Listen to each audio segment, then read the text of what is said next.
it seems to me that the black male, situation of the black male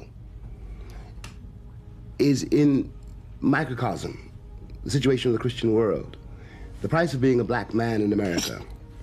God bless you. I'm sorry. It's all right. It's the weather.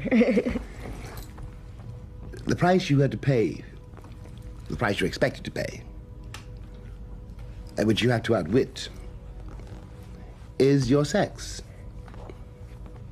No, a black man is forbidden by definition, since he's black, to assume the roles, the burdens, the duties, and the joys of being a man. In the same way that my child produced in your body did not belong to me, but to the master. He could be sold at any moment. Okay. You know what I mean? I can follow that. And this erodes a man's sexuality. When you erode a man's sexuality, you destroy his possibility to love anybody.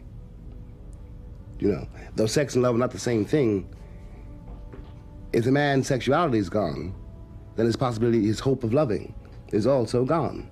You know, he has no way to express. He has limited ways to express. He has absolutely no floor on which to dance, no room in which to move, no way to get from one day to the next. Because to make love to you is not the same thing as taking you. You know, and it's a journey which most people have got to make with each other. But why do black men? Why do we allow this to happen? Look,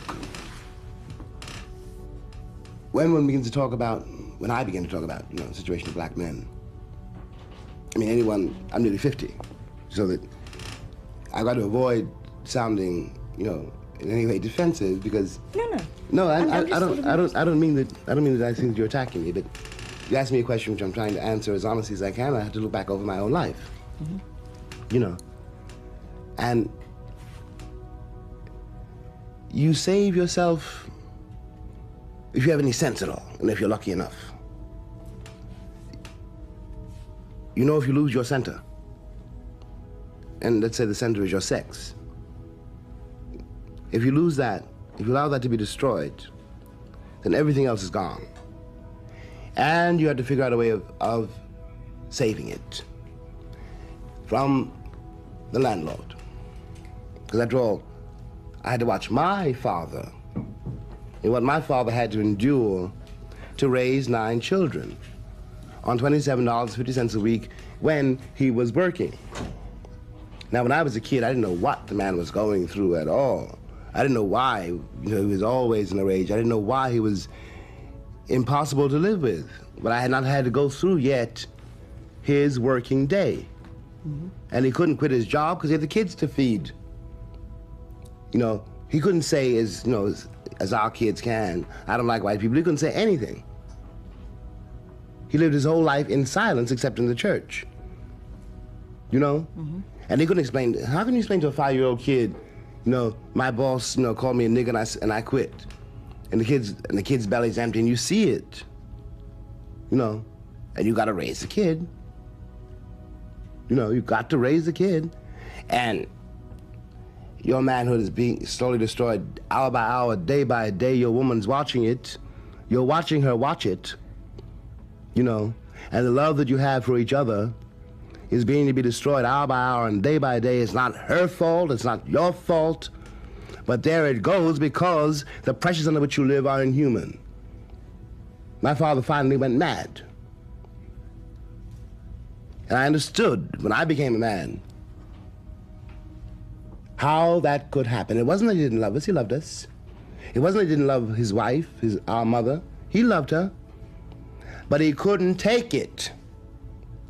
Day after day and hour after hour, being treated like a nigger.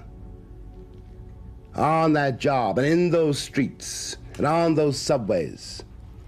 And then coming home to his children who didn't understand him at all, who were moving further and further away from him because they were afraid of him. And also, which is even worse, afraid of the situation, the condition, which he represented.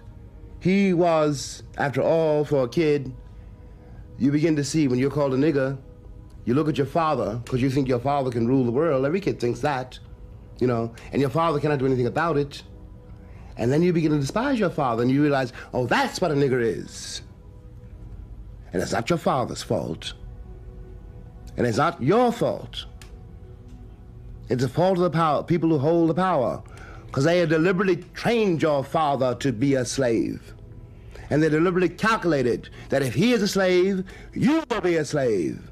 You will also accept it, and it will go on forever, and slavery will last 1,000 years, which slaveholders said and believed. And now the bill is in, and they want from me, or from you, sympathy and understanding. I understand it all too well, and I have all the sympathy in the world for that spiritual disaster, but I have no pity. The bill is in.